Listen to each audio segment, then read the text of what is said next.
সকলোৱে জ্ঞাত আজি জুবিন ককাই আমাৰ মাজত নাইকিয়া এমাহ হ'ল। সেই ক্ষেত্ৰত চৰকাৰখনে উচিত ন্যায় বা তদন্ত আজিলৈকে আমাক দিয়া নাই।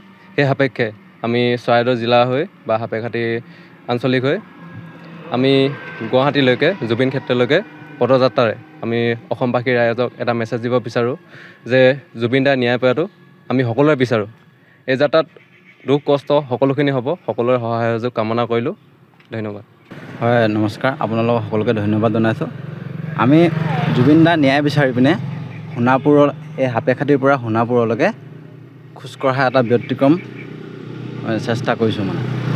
এতিয়া কি হ'ল, আজি এমাহ পাৰ হৈ গ'লগৈ, জুবিন দাৰ আজিলৈকে কোনো ধৰণৰ ন্যায় হোৱা নাই আৰু আপোনালোকে সকলোৱে জ্ঞাত। কিন্তু আমি যেতিয়ালৈকে ন্যায় নাপায় আমি চেষ্টা কৰি যাম যে ন্যায় পাবৰ কাৰণে, আৰু ন্যায় নোপোৱালৈকে আমিও ৰৈ নাথাকোঁ। এতিয়া মই বিতুপন গগৈ, মোৰ বন্ধু হ'ল শান্তনু চেতিয়া। আমি দুজনে এই ব্যতিক্ৰম প্ৰচেষ্টাটো হাতত লৈছোঁ আৰু আগলৈও এনেধৰণৰ কাম কৰি যাম যেতিয়ালৈকে ন্যায় নাপায়। আমি যোৱা 7 তাৰিখে বিতুভূমিজ আৰু আমি দুজনে এই সাপেখাতীৰ পৰাই যোৰহাটলৈকে দৌৰ কাৰ্যসূচী এটা লৈছিলোঁ আৰু সেইটো সফলৰূপে হৈ গ'ল। এতিয়া আমি কি হ'ল, তথাপিতো আজি এমাহ পাৰ হৈ গ'ল, আমি সকলোৱে বিচাৰিছে যে ন্যায় পাব লাগে, কিন্তু আজিলৈকে একো হোৱাই নাই। সেইকাৰণে আমি এনেকুৱা প্ৰচেষ্টা আগলৈও লৈ থাকিম। ইয়াতকৈ ডাঙৰ কাৰ্যসূচী ল'ম বুলি আমি কথা দিছোঁ। ন্যায় নোপোৱালৈকে আমি কৰিয়ে যাম। আপোনালোকে সাপেখাতীৰ পৰা জুবিন ক্ষেত্ৰলৈ কিমান দিনৰ ভিতৰত অতিক্ৰম কৰিব? আমি 7-8 দিন লাগিব বুলি ভাবিছোঁ আৰু ৰাতিয়ে দিনে তেনেকৈ লাগি যাম, খোজকাঢ়ি যাম। এতিয়া ৰাতি ক'ৰবাত এতিয়া থকা মেলা ব্যৱস্থাটো ক'ত কি হ'ব সেইটো নাজানো, কিন্তু আপোনালোকে সকলোৱে সহায় কৰিব বুলি আশা ৰাখিছোঁ। কাৰণ আমাৰ তেনেকৈ চিনাকিও নাই, সেইটো কাৰণে আপোনালোকে সকলোৱে অসমবাসীয়ে সহায় কৰিব বুলি আমি আশা কৰিছোঁ।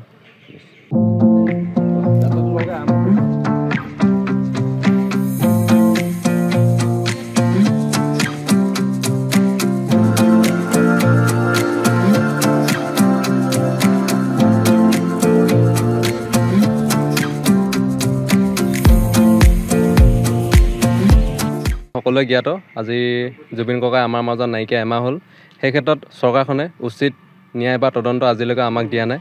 সেই সাপেক্ষে আমি চৰাইদেউ জিলা হৈ বা সাপেখাতী আঞ্চলিক হৈ আমি গুৱাহাটীলৈকে জুবিন ক্ষেত্ৰলৈকে পদযাত্ৰাৰে আমি অসমবাসী ৰাইজক এটা মেছেজ দিব বিচাৰোঁ যে জুবিন দাই ন্যায় পোৱাটো আমি সকলোৱে বিচাৰোঁ। এই যাত্ৰাত দুখ কষ্ট সকলোখিনি হ'ব, সকলোৰে সহায় সহযোগ কামনা কৰিলোঁ। ধন্যবাদ। হয়, নমস্কাৰ। আপোনালোকক সকলোকে ধন্যবাদ জনাইছোঁ। আমি জুবিন দাৰ ন্যায় বিচাৰি পিনে সোণাপুৰৰ এই সাপেখাতীৰ পৰা সোণাপুৰলৈকে খোজকঢ়া এটা ব্যতিক্ৰম চেষ্টা কৰিছোঁ। এতিয়া কি হ'ল, আজি এমাহ পাৰ হৈ গ'লগৈ, জুবিন দাৰ আজিলৈকে কোনো ধৰণৰ ন্যায় হোৱা নাই আৰু আপোনালোকে সকলোৱে জ্ঞাত। কিন্তু আমি যেতিয়ালৈকে ন্যায় নাপায় আমি চেষ্টা কৰি যাম যে ন্যায় পাবৰ কাৰণে, আৰু ন্যায় নোপোৱালৈকে আমিও ৰৈ নাথাকোঁ। এতিয়া মই বিতুপন গগৈ, মোৰ বন্ধু হ'ল শান্তনু চেতিয়া। আমি দুজনে এই ব্যতিক্ৰম প্ৰচেষ্টাটো হাতত লৈছোঁ আৰু আগলৈও এনেধৰণৰ কাম কৰি যাম যেতিয়ালৈকে ন্যায় নাপায়।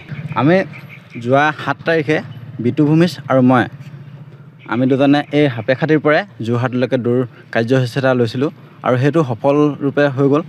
এতিয়া আমি কি হ'ল, তথাপিতো আজি এমাহ পাৰ হৈ গ'ল, আমি সকলোৱে বিচাৰিছে যে ন্যায় পাব লাগে, কিন্তু আজিলৈকে একো হোৱাই নাই। সেইকাৰণে আমি এনেকুৱা প্ৰচেষ্টা আগলৈও লৈ থাকিম। ইয়াতকৈ ডাঙৰ কাৰ্যসূচী ল'ম বুলি আমি কথা দিছোঁ। ন্যায় নোপোৱালৈকে আমি কৰিয়ে যাম। আপোনালোকে সাপেখাতীৰ পৰা জুবিন ক্ষেত্ৰলৈ কিমান দিনৰ ভিতৰত অতিক্ৰম কৰিব? আমি 7-8 দিন লাগিব বুলি ভাবিছোঁ আৰু ৰাতিয়ে দিনে তেনেকৈ লাগি যাম, খোজকাঢ়ি যাম।